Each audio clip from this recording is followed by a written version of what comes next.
بسم الله الرحمن الرحیم.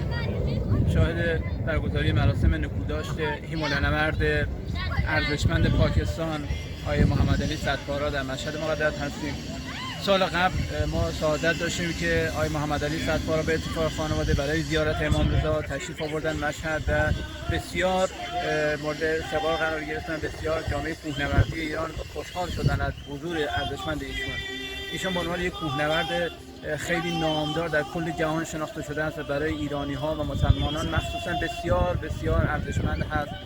کارهای بسیار زیبا و بزرگ انجام داده. امیدواریم که با این کار ما گوشه کوچکی قدردان حضور حماسی ایشان در کوه ها باشیم و امیدواریم راه ایشون ادامه پیدا بکنه. ایشون در قلب ما ایرانی ها جای خواهد داشت برای همیشه و امیدواریم که ما در سال آینده بتوانیم میزبان خانواده عزیز محمد علی در ایران و مشهد باشیم.